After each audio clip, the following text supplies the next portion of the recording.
जय हिंद, जय भारत दोस्तों। पुनः आप सभी का स्वागत है मेरी चैनल गणित की चौपाल पर। दोस्तों, कक्षा 10वीं में गणित विषय में हमारा अध्याय 1 वास्तविक संख्याएं चल रहा था।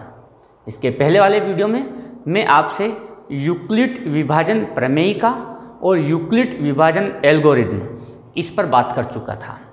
इसकी क्यों ज़रूरत पड़ी और कैसे हम इसकी सहायता से HCF प्राप्त करते हैं, उस पर भी हमारी चर्चा हुई थी। आज हम इसी पर आधारित प्रश्नावली 1.1 प्रारंभ करने जा रहे हैं। तो आइए, इसका पहला प्रश्न क्या है, वो है निम्नलिखित संख्याओं का HCF ज्ञात करने के लिए यूक्लिड विभाजन एल्गोरिथम का प्रयोग कीजिए। पहला सवाल है आपका 135 और 225। इसका HCF प्राप्त करने के लिए हम यूक्लिड विभाजन एल्गोरिथम का प्रयोग करते हैं। अब दोस्तों, इसके पहले मैंने आपको पहले वाले वीडियो में एक विधि बताई थी जिसमें हम एक हॉल की लंबाई और चौड़ाई की सहायता से HCF प्राप्त करते हैं। आप उस वीडियो में देखेंगे तो वहाँ पर समझ में आएगा। आइए, अब यहाँ पर हम गणितीय विधि के द्वारा इसको विभाजन एल्गोरिथम का प्रयोग करते हैं और पता करते हैं कि हम इससे किस प्रकार से HCF प्राप्त करेंगे।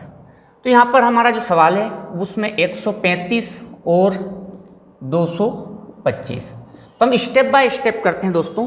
पहले स्टेप में हम बड़ी संख्या कौन सी है, 225 बड़ी है 135 में। तो यहाँ पर 225 तथा 135 पर विभाजन एल्गोरिथम का प्रयोग करने पर, यूक्लिड विभाजन एल्गोरिथम का प्रयोग करने पर। अब कैसे प्रयोग करते हैं, तो दोस्तों हम यहाँ पर इसको इस तरह से प्रयोग करेंगे कि 225 तो हमने यहाँ लिखा और ये 135 है, तो ये आपका हो गया A बराबर B। अब इसके लिए Q और R थोड़ा रफ वर्क कर लेते हैं हम। 225 में मैंने भाग दिया 135 का, तो ये एक ही बार जाएगा, हमें 90 मिला। तो इसका मतलब है 135 से एक बार भाग जाएगा और शेषफल बचा हमारा 90। अब जब तक शेषफल 0 नहीं आएगा यही प्रक्रिया दोहराई जाएगी। फिर सेकंड स्टेप हम बनाते हैं, यहाँ शेषफल 0 नहीं है, अतः अब विभाजन एल्गोरिथम का प्रयोग किस पर करना है, तो हमेशा सबसे बड़ा नंबर छोड़ दिया जाएगा, तो इस पर नहीं होगा। फिर किस पर होगा, ये और ये, मतलब जिससे भाग दिया और जो हमारा शेषफल, तो जिससे भाग दिया और जिससे शेषफल, अब केवल ये दो नंबर हम चयन करेंगे, जिससे भाग दिया और जो शेषफल है। अतः 135 और 90 पर विभाजन यूक्लिड्स विभाजन एल्गोरिथम का प्रयोग करने पर,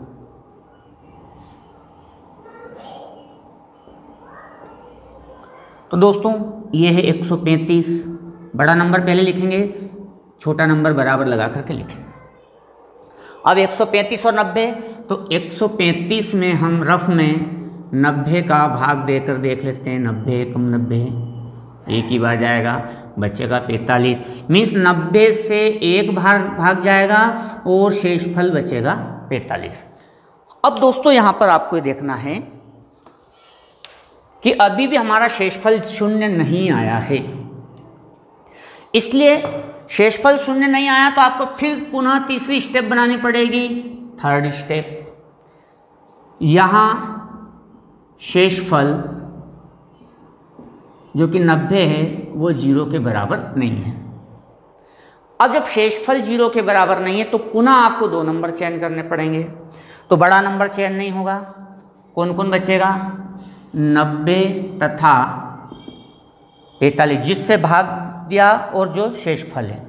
90 तथा 45 पर यूक्लिड विभाजन एल्गोरिथ्म का प्रयोग करने पर ऐसा लिखना चाहिए। इससे बहुत व्यवस्थित सवाल हो जाता है। अब हमारा पहला है 90 बड़ा नंबर बराबर 45, और 90 में अगर मैं 45 से भाग देता हूं तो ये 2 बार में भाग चला जाएगा और शेषफल 0। तो 2 बार में भाग चला गया, शेषफल 0। चूंकि शेषफल रिमाइंडर इसको बोलते हैं बराबर 0, या हिंदी में भी लिख सकते हैं शेषफल बराबर 0। अतः 135 और 225 का HCF 45 होगा, जिससे भाग दिया था। HCF 45 होगा। तो आपको ये स्टेप्स तब तक बनाते जाना है जब तक कि आपका शेषफल 0 ना हो जाए। हमने पहली बार 135 और 225 का चयन किया। बड़ा नंबर पहले लिखना है 225। अब 135 से एक बार भाग गया, 90 शेषफल बचा। चूंकि शेषफल 0 नहीं है इसलिए इन दोनों पर फिर हम विभाजन एल्गोरिथ्म लगाएंगे 135 और 90 पर। तो फिर 90 से एक बार भाग गया, 45 शेषफल बचा।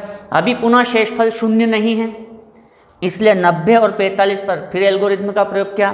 तो 90 और 45 पर प्रयोग करने से शेषफल 0 हो गया। और जब शेषफल 0 हो जाए उसके बाद आपको हल नहीं करना है, जो विभाजन आपने किया था जिससे, वही आपका HCF होगा। बस इसी प्रकार से आपको इस सवाल को, बाकी जो सवाल है 2 वो आप इसी प्रकार हल कर पाएंगे। प्रश्नावली 1.1 का दूसरा सवाल, दर्शाए कि कोई भी धनात्मक विषम पूर्णांक, समझना, कोई भी धनात्मक विषम पूर्णांक, धनात्मक विषम पूर्णांक 1, 3, 5, 7 ऐसे 11, 13 को या तो हम 6q+1 या 6q+3 या 6q+5 के रूप का होता है। कोई भी विषम पूर्णांक, जैसे कि मान लिया कि 7 है तो 7 को हम लिख सकते हैं 6 गुणित 1 + 1 तो हो गया 6q+1। मान लिया 9 है तो हम उसको लिख सकते हैं 6 गुणित 1 + 3 मीन्स 6q+3 के रूप का होता है, जहाँ q कोई पूर्णांक है। तो हम इसको जनरलाइज करेंगे कि किसी भी धनात्मक विषम पूर्णांक को या तो हम इस रूप में या इस रूप में या इस रूप में लिख सकते हैं या नहीं। ठीक है, तो यहाँ पर जो हमें दिया है 6q+1, 6q+3 तथा 6q+5 की तुलना यूक्लिड विभाजन एल्गोरिथ्म से करने पर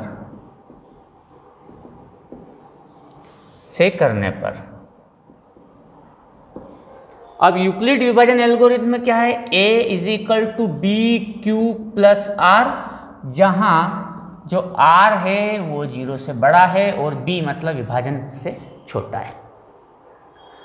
तो दोस्तों जब हम इससे BQ+R से करते हैं, BQ+R, BQ+R, BQ+R, तो एक चीज़ यहाँ पर तय होती है और वो होती है यहाँ B = 6। देखो BQ+R, BQ+R, BQ+R, तो ये तय हो गया कि यहाँ पर B 6 है।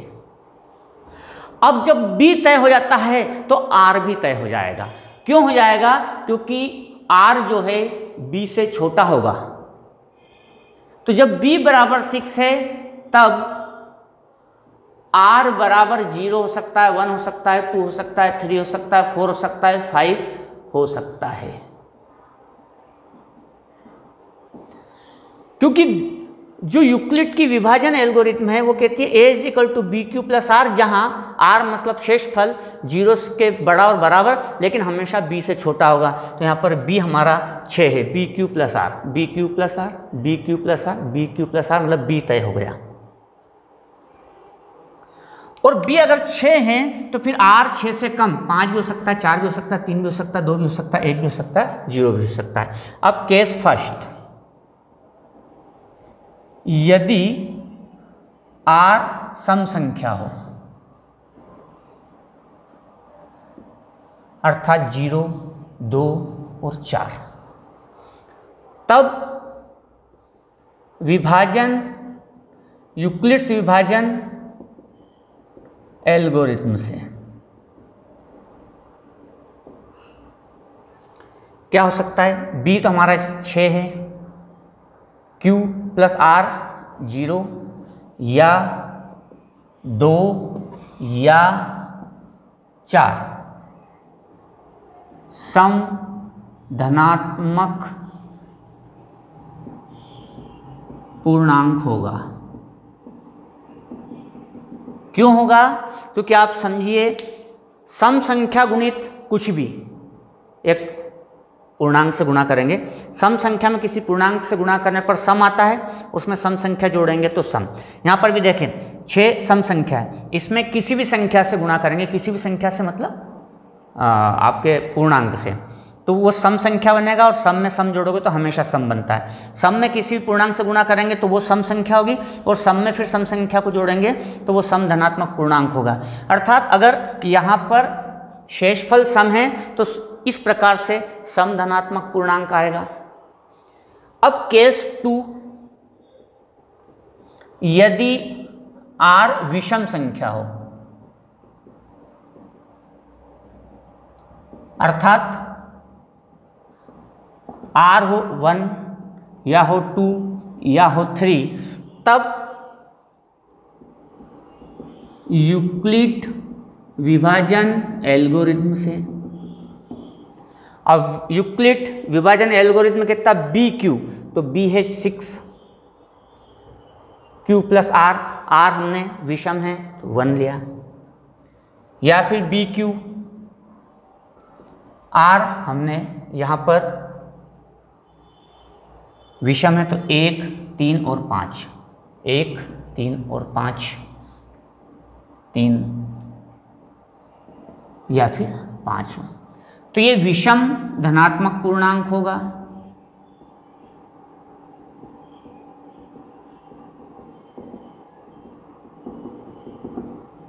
क्यों होगा?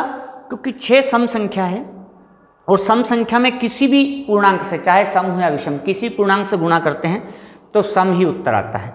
लेकिन सम में अगर एक विषम जोड़ो, कोई भी सम में विषम संख्या जोड़ेंगे तो उत्तर विषम आएगा, सम में अगर विषम जोड़ेंगे तो उत्तर विषम आएगा, सम में अगर विषम जोड़ेंगे तो उत्तर विषम आएगा। इसलिए ये सब विषम धनात्मक पूर्णांक होंगे और यही हमें बताना था कि 6Q + 1, 6Q + 3 या 6Q + 5 कोई भी एक धनात्मक विषम पूर्णांक होता है, तो ये धनात्मक विषम पूर्णांक आ गया। ये प्रश्न ऐसे ही पूछा जा सकता है, यहाँ पर थोड़ा सा चेंज कर दें और ये बना दें 6Q + 2, 6Q + 4 एक सम धनात्मक पूर्णांक होगा, तो आपको यहाँ तक हल करना है। विषम धनात्मक पूर्णांक पूछता है तो यहाँ तक हल करना है। तो ये सवाल एक तरह से 2 सवालों को हल बताने के लिए हमें गाइड करता है। इस प्रकार से आप सबसे पहले ये तय कीजिए कि इसमें से B कौन है, B के आधार पर आप R निकाल लीजिए, सम और विषम 2 भाग कीजिए, आपका सवाल हल आसानी से हो जाएगा। प्रश्न क्रमांक 3 आप हल कर पाएंगे। किसी परेड में 616 सदस्य वाली एक सेना की टुकड़ी को 32 सदस्यों वाले एक आर्मी बैंड के पीछे मार्च करना है। तो 616 और 32 दोनों समूह को समान संख्या में स्तंभों में मार्च करना है। मतलब जो बैंड है उसकी भी जितनी लाइनें बनेगी उतने ही पीछे, लाइन नहीं कहेंगे हम, स्तंभ कहेंगे, उसके पीछे 616 लोग भी उसी में आएंगे। मीन्स दोनों में ऐसी संख्या होनी चाहिए जो उसको भी विभाज्य करे, उसको विभाज्य करे, जो 32 टुकड़ी को विभाज्य करे और 616 को विभाज्य करे, ऐसी संख्या, वो भी बड़ी से बड़ी, और इसको हम बोलते हैं HCF। तो आप 32 और 616 का HCF निकाल लीजिए, जैसा क्वेश्चन नंबर 1 में क्या है, 2 संख्याएं 616 और 32, उसको विभाजन एल्गोरिथम से HCF ज्ञात कर लीजिए, वही हमारा उत्तर होगा। हमारा अगला प्रश्न है प्रश्न क्रमांक 4, यूक्लिड विभाजन प्रमेय का प्रयोग करके दर्शाइए कि किसी धनात्मक पूर्णांक का वर्ग, समझना, किसी धनात्मक पूर्णांक का वर्ग, ना तो उसने कहा सम धनात्मक, ना उसने कहा विषम धनात्मक, और वो कहता है किसी धनात्मक पूर्णांक, मतलब इसमें सम संख्या भी आए और विषम संख्या भी आए। का वर्ग किसी पूर्णांक m के लिए 3m या 3m+1 के रूप का होता है। तो किसी भी धनात्मक विषम पूर्णांक फिर उसका वर्ग करें तो उसका जो वर्ग है वो या तो ऐसे होगा या फिर इस फॉर्म में बदला जा सकता है। तो अब हमें यहाँ पर b नहीं दिया है, तो b हमें ऐसा लेना है जिसमें गुणा करने पर सम संख्या भी आने की संभावना हो और विषम संख्या भी आने की संभावना हो। तो b का चयन हम ऐसा करेंगे। अब अगर मैं b सम संख्या लेता हूं तो सम संख्या में गुणा सम का करो तब भी सम आता है और विषम का करो तब भी सम आता है, इसलिए b हम सम संख्या नहीं ले सकते। फिर हम b अगर विषम संख्या लेते हैं तो विषम संख्या ऐसी होती है जिसमें गुणा करने पर सम संख्या भी आ सकती है और विषम संख्या भी आ सकती है, मीन्स कोई भी धनात्मक पूर्णांक आ सकता है। इसलिए जो हमारा b होगा वो विषम होगा।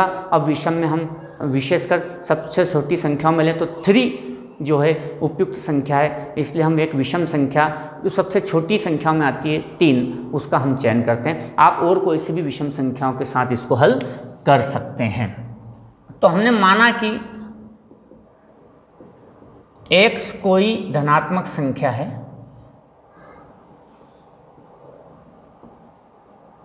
x कोई धनात्मक संख्या है जो कि b हमने 3 माना तो 3q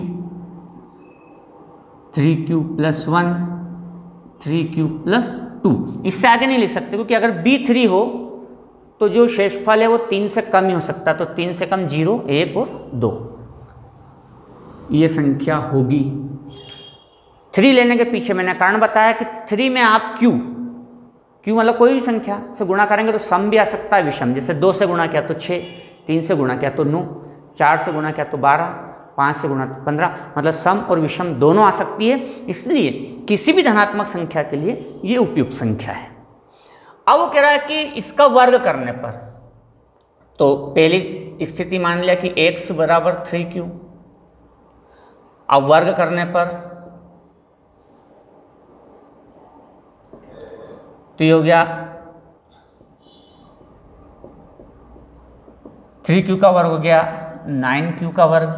9q का वर्ग को मैं लिख सकता हूं 3 गुणित,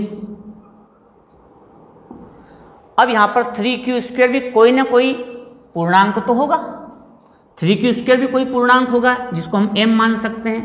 तो ये हो गया 3m, जहां m = 3q²। तो यहाँ पर वही बात आती है कि किसी भी संख्या धनात्मक संख्या का वर्ग करने पर हम उसको इस प्रकार से या फिर इस प्रकार से लिख सकते हैं। दूसरी संख्या मान ली हमने x = 3q + 1, दोनों और वर्ग करने पर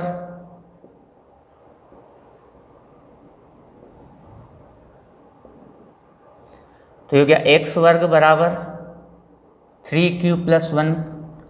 अब ये हो गया आपका a धन b की घात 2, a धन b की घात 2 हो गया a की घात 2 धन 2ab धन b की घात 2, अर्थात ये हो गया 9q² + 6q + 1।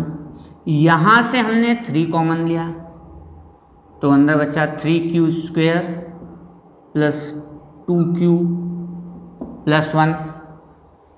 अब आप देखें तो ये कोई ना कोई पूर्णांक होगा ही होगा, किसी पूर्णांक m, तो ये भी कोई पूर्णांक होगा तो हम इसको m मान लें। तो 3m + 1, जहाँ m हमने माना है 3q² + 2q को।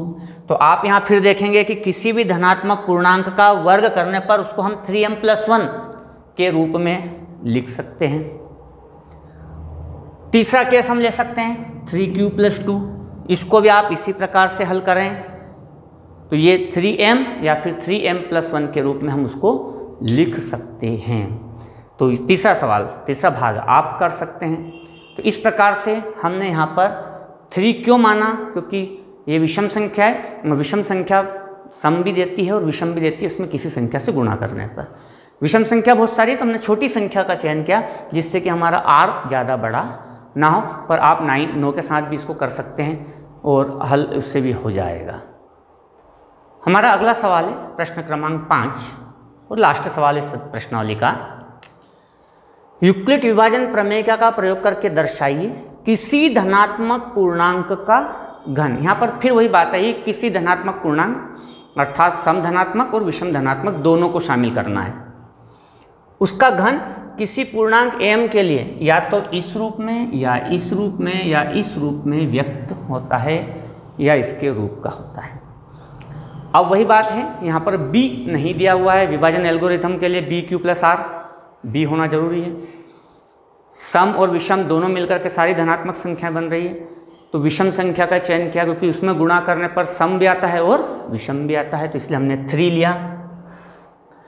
अब हमने यहाँ पर वही माना कि x कोई धनात्मक संख्या जो कि 3Q+R या 3Q+2 के रूप में होगी।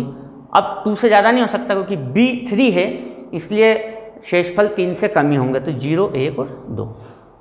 अब इनका घन, उसने कहा क्या कहा, किसी धनात्मक पूर्णांक का घन। केस फर्स्ट, x बराबर 3Q, दोनों ओर घन करने पर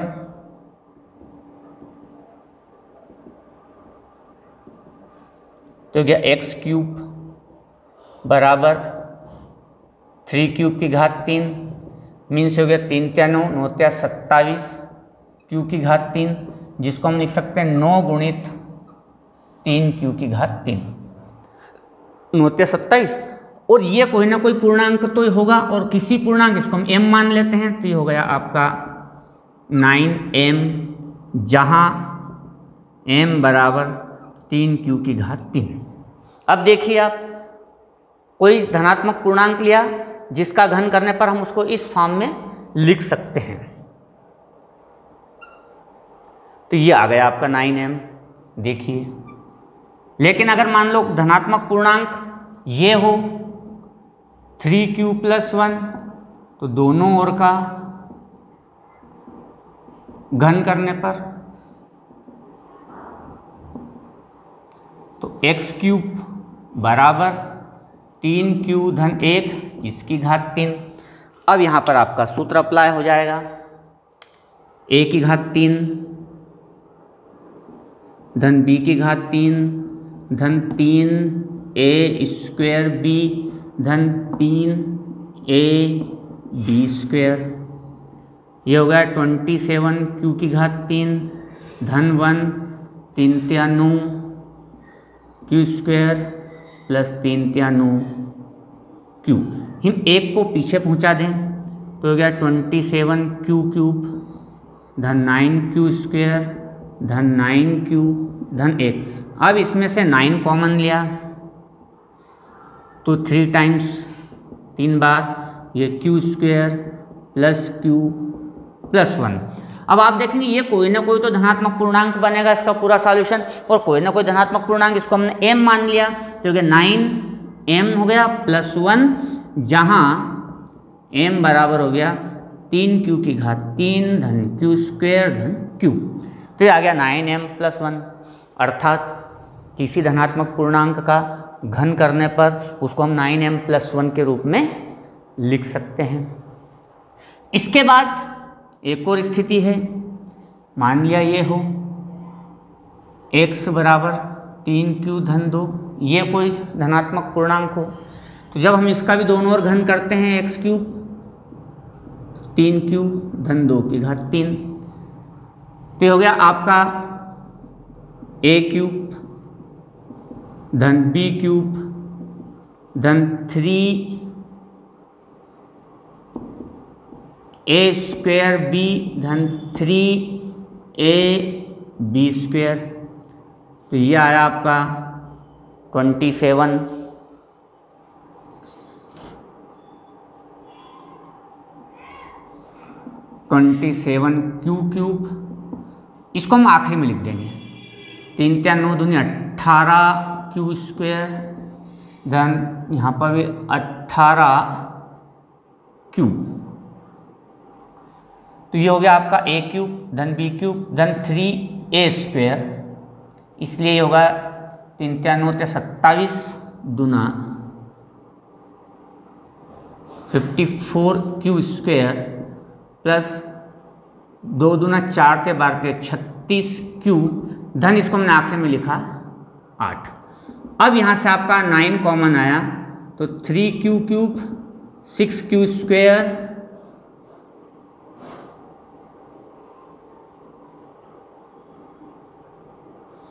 4 धन 8 और ये जो संख्या होगी कोई ना कोई धनात्मक पूर्णांक बनेगी, इसलिए हो गया 9m धन 8 जहाँ m बराबर ये हो गया, तो हम इसको 9m प्लस 8 इसके रूप में लिख सकते हैं। अर्थात किसी भी धनात्मक संख्या के घन को या तो आप इस रूप में लिख सकते हैं या इस रूप में लिख सकते हैं या इस रूप में लिख सकते हैं। इस प्रकार से यह प्रश्नावली हल होती है और इसके सवालों को बहुत अच्छे से समझिए। आप बहुत बढ़िया तरीके से यूक्लिड विभाजन प्रमेय का और उसके शेषफल और उसके भाजक को समझिए, आपको कभी कोई दिक्कत नहीं आएगी। पुनः मिलेंगे नई प्रश्नावली के साथ, तब तक के लिए जय हिंद जय भारत।